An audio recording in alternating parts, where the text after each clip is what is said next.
नमस्कार, स्वागत है आप सभी का आपके अपने YouTube चैनल में। आज हम आपको खेजड़ी यानी कि समी के वृक्ष के बारे में संपूर्ण जानकारी देने वाले हैं।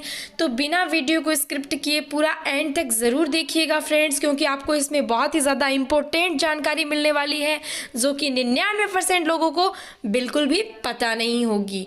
फ्रेंड्स, इस वृक्ष को राजस्थान का कल्प वृक्ष कहते हैं। क्यों कहते हैं इसके बारे में भी हम आपको बताएंगे। साथ ही हम आपको बताने जा रहे हैं कि भगवान श्री राम ने इसकी पूजा क्यों की थी, क्या है इसके पीछे का कारण और इसकी पूजा करने से उन्हें क्यों मिली सफलता। भगवान राम हमें क्या संदेश देना चाहते थे इस वृक्ष की पूजा करके, वो भी हम आपको इस वीडियो के माध्यम से बताने वाले हैं।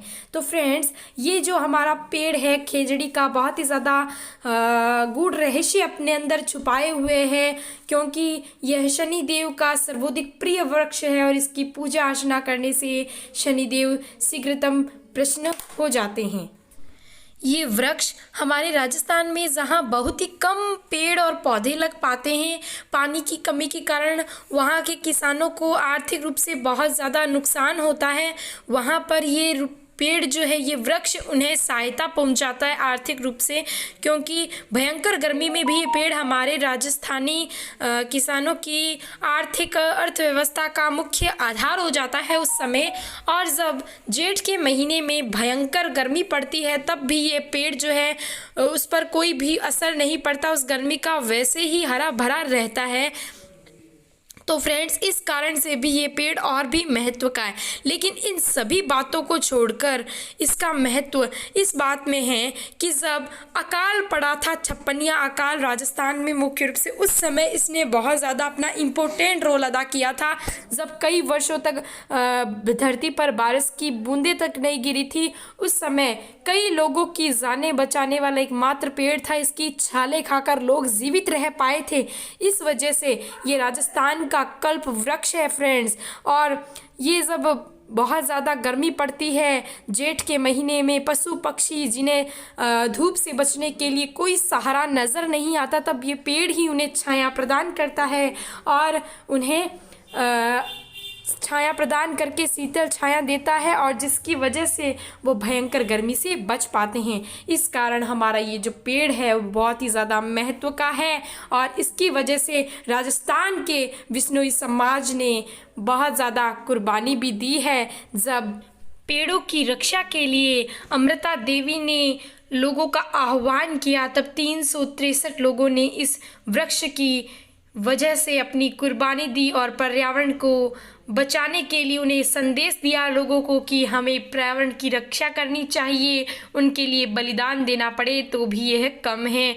उनके साथ उनकी 3 बेटियां भी कुर्बान हो गई थी, और ये पेड़ बहुत ही ज़्यादा धार्मिक महत्व का है। इसी कारण 5 जून को हमारे यहाँ पर्यावरण दिवस इसी वजह से मनाया जाता है। विश्व पर्यावरण दिवस प्रतिवर्ष 5 जून को इस वजह से मनाया जाता है। खेजड़ली गांव में यह घटना घटी थी 1730 के दौरान। तो उस घटना के पश्चात प्रतिवर्ष मेला भरता है उस गांव में उनकी याद में, और अमृता देवी की याद में पुरस्कार भी प्रदान किया जाता है वन विभाग के द्वारा। तो हमें पेड़ों की रक्षा करनी चाहिए, ज़्यादा से ज़्यादा पेड़ भी लगाने चाहिए।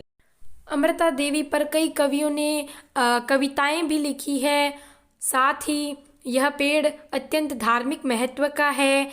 शनिदेव को यह अत्यधिक प्रिय वृक्ष माना गया है, और इसकी वजह से हमें इसकी पूजा अर्चना आदि करनी चाहिए ताकि शनि की कुदृष्टि हम पर ना पड़े, हमारा शनि ग्रह शांत हो जाए और अच्छे परिणाम हम पर डाले। यदि किसी को शनि से संबंधित ग्रह दोष है तो वो उसको शांत करने के लिए इस वृक्ष की पूजा अर्चना ज़रूर ही करे। किसी भी कार्य पर विजय की प्राप्ति के लिए और अच्छे परिणाम के लिए हमें इस वृक्ष की पूजा अर्चना ज़रूर ही करनी चाहिए। विजयादशमी और दशहरे के दिन समी के वृक्ष की पूजा करने की एक प्रथा है। मान्यता है ऐसी कि यह भगवान श्री राम का प्रिय वृक्ष था, और लंका पर आक्रमण से पहले उन्होंने समी वृक्ष की विशेष पूजा अर्चना की थी और विजयी होने का आशीर्वाद प्राप्त किया था। रावण दहन के बाद घर लौटते समय समी के जो पत्ते होते हैं वो स्वर्ण के प्रतीक के रूप में एक दूसरे को बांटने की और घर पर लूट के लाने की प्रथा है, जिससे कि हमें विभिन्न कार्यों में सफलता मिलती है। और भगवान श्री राम ने इसकी पूजा अर्चना की थी और इस वजह से यह पेड़ हमारा और भी महत्व का हो जाता है। समी वृक्ष का महाभारत में भी जिक्र आता है कि जब समी वृक्ष का वर्णन महाभारत के काल में मिलता है, जब पांडवों को अज्ञातवास हुआ था, 12 वर्ष का उन्हें वनवास हुआ था और 1 वर्ष का अज्ञातवास मिला था।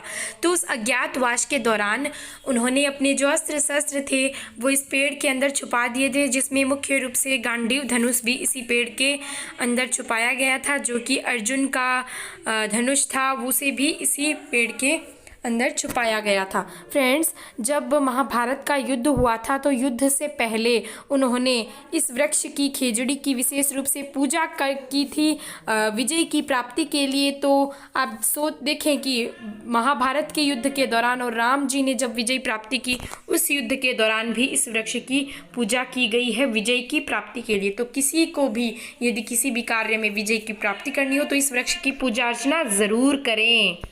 खेजड़ी के जो पुष्प होते हैं, फूल, उनको मींझर कहते हैं। जिसके जो फली लगती है उसको सांगर या सांगरी के नाम से जानते हैं, जिसकी सब्जी भी बनाई जाती है।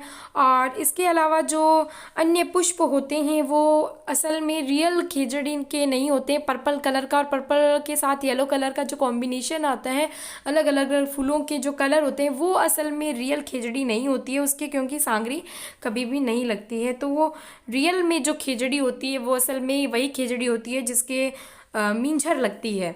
तो ये बात हमेशा ध्यान में रखनी चाहिए। और इसके जो चारा होता है, इसकी पत्तियों आदि से बनता है, उसको हम लूंग कहते हैं, जो कि पशुओं को खाने के लिए दिया जाता है। अकाल आदि के समय बहुत ही ज़्यादा काम में आता था इसका चारा। तो फ्रेंड्स, हमें ये बातें बहुत ज़्यादा ध्यान में रखनी चाहिए। साथ ही ऋग्वेद में भी इसका हमें वर्णन देखने को मिलता है।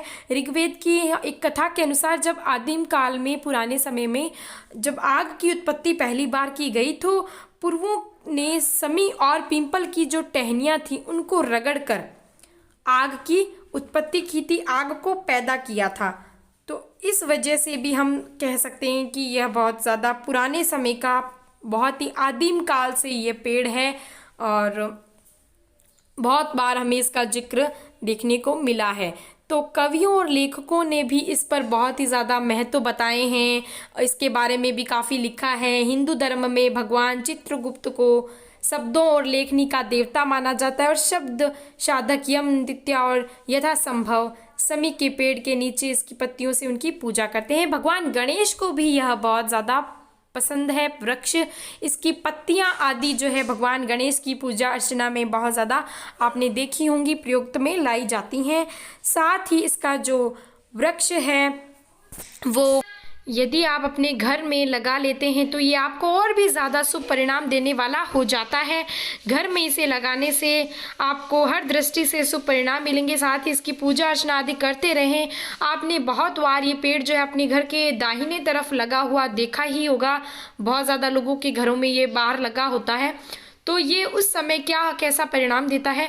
तो फ्रेंड्स, यदि कोई भी पेड़ धार्मिक महत्व का होता है तो उसे यदि हम अपने घर के दाहिने तरफ लगा लेते हैं, मेन गेट के बाहर, तो वो हमें बहुत ज़्यादा शुभ परिणाम देने वाला होता है। मैंने बहुत बार आपको बताया, क्योंकि वो हमें बड़ा होने के कारण आशीर्वाद स्वरूप भेंट करता है।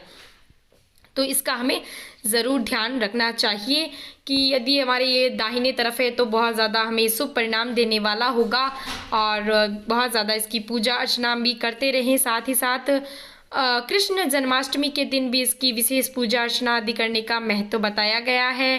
साथ ही बार बार हमें इसका पूजा अर्चना का वर्णन जो है हमारे शास्त्रों आदि में मिलता है, तो इसकी पूजा अर्चना आदि ज़रूर करें।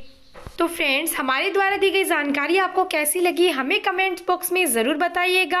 और साथ ही कोई बात यदि आप हमें इस वृक्ष के बारे में पूछना चाहें तो भी आप ज़रूर पूछ सकते हैं, मैं इसका जवाब आपको ज़रूर दूंगी। साथ ही अभी तक आपने हमारे यूट्यूब चैनल को नहीं किया है सब्सक्राइब, तो इसे ज़रूर ही सब्सक्राइब कर लें, क्योंकि पेड़ पौधों से संबंधित जितनी भी प्रकार की जानकारी होती है मैं आप तक लाती रहती हूँ। और वीडियो को लाइक ज़रूर कीजिएगा। साथ ही ज़्यादा से ज़्यादा लोगों तक यह जानकारी शेयर करें ताकि उनके पास भी यह जानकारी पहुंच सके। वीडियो पूरा देखने के लिए आपका बहुत बहुत धन्यवाद। जल्द ही मुलाकात होगी ऐसी ही अन्य किसी वीडियो के साथ। तब तक के लिए अपना ख्याल रखिएगा। Thank you so much for watching.